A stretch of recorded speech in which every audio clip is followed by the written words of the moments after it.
Hello, welcome to my channel. Mahilig ka po bang magpa-raffle? Ngayon po, tuturuan ko po kayo paano po kayong magpa-raffle nang hindi nyo na kailangan gumawa ng mga raffle ticket, nag-prepare ng mga numbers sa pagpa-raffle nyo. Gamit po ang inyong cellphone, ay mapapadali po ang inyong pagpapa-raffle. Dalawang apps lang po ang kailangan. Mag-download po kayo ng Bedma Recorder, yung may camera po, at yung Decision Maker. Itong dalawa pong to ang ating app na kailangan para po sa ating pagpaparaffle. Ngayon po, open po natin yung ating Decision Maker. Dapat po may Bedma Recorder para po ma-record lahat ng mga sinasabi natin, ginagawa natin sa ating pagpaparaffle. I-click po, halimbawa itong unahin po natin yung Bedma Recorder, ganyan po.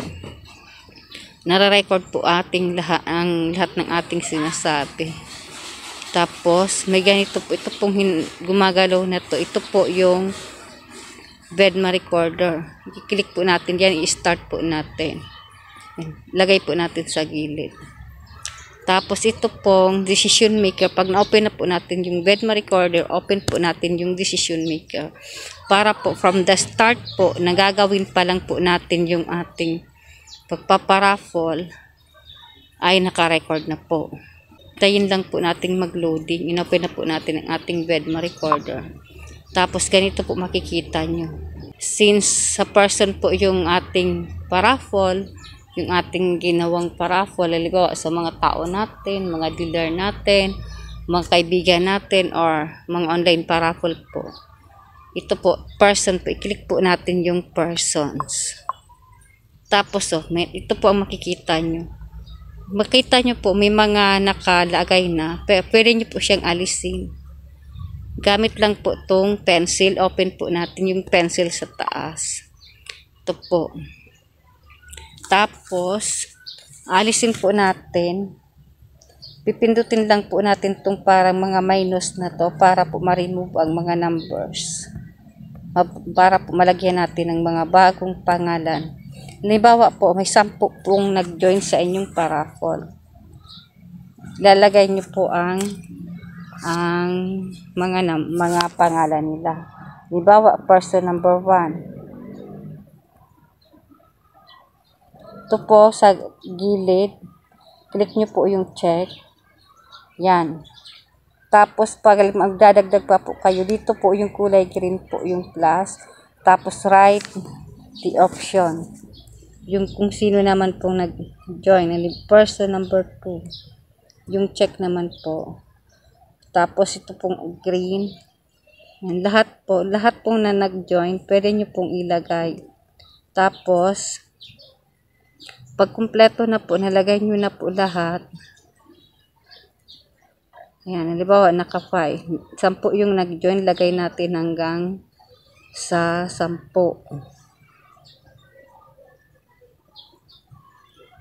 10.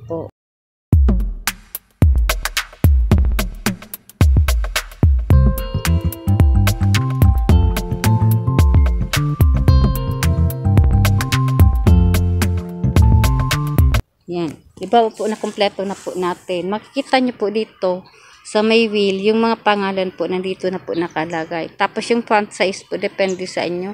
Gusto nyo pong palitan o gustong 1, 2, 3, depende po sa inyo. Tapos yung repeat option, tapos spin duration. Kung ilang beses po kayo magpaparaffle, nandyan po sa inyo. I-adjust nyo na lang po. Tapos may makita po kayong check sa taas, yung kulay green. Check nyo po. Click nyo po. Yan. Ito po, nakasave na po siya. Nakasave na po. Tapos pag magpaparaffle po kayo, i-click nyo po yung circle sa gitna. Kung ilang beses po kayo magpaparaffle. Halimbawa, 3 beses kayo, 3 beses nyo pong pipindutin. Pag may nanalo po, may makikita po kayong ganyan po. Si person number 5, nanalo ng first prize halimbawa. Tapos next naman is person number 3 po. May makikita po kayong para makonfetti kapag may nanalo. Yan po. Tapos hanggang halimbawa 3 beses po kayong gumagawa. 3 beses po may nanalo sa inyong raffle. Tapos po, pwede ninyo na po siyang i-save. I-click nyo po to, ito pong ginagalaw kong to. Pag magsasave po kayo, i-click nyo lang po to. Tapos ganyan. Pag click nyo po yan, masasave na po siya sa gallery nyo. Tapos kapag pwede nyo na po siyang i-share kahit saan, sa mga groups na ginawa nyo, pwede nyo po siyang i-share para po malaman ng mga nag-join na raffle na po. Tapos makita po nila yung mga pangalan nila. Ganyan lang po kadali gumawa ng paraffle po gamit lang po ang ating cellphone. Kahit ilan po pala, hanggang 50 persons po, depende po kung ilan po ang nag-join sa inyo, hanggang 50 po, pero masyado nang maliit, pero okay naman po. Pero pag rinapol nyo po, yung naturo po ng araw, siya mismo ang lalabas dito sa person. Yan po. Tapos, ito po ang napakadali at napakabilis ng paraffle. Pwede po itong gawin online, pwede po itong i-live. Tapos, kapag po may gusto pang makita yung result ng paraffle, may papakita nyo po. Kasi nakasave siya sa gallery hanggat hindi nyo po ini-erase. Ganyan lang po kadali ang ating pagparaffle gamit lang po ang dalawang app sa ating cellphone. Sana po may natutunan kayo and pa-subscribe po ng aking channel and pakiclick po ng notification bell para po updated palagi sa mga bagong post na video. Thank you, salamat, bye bye.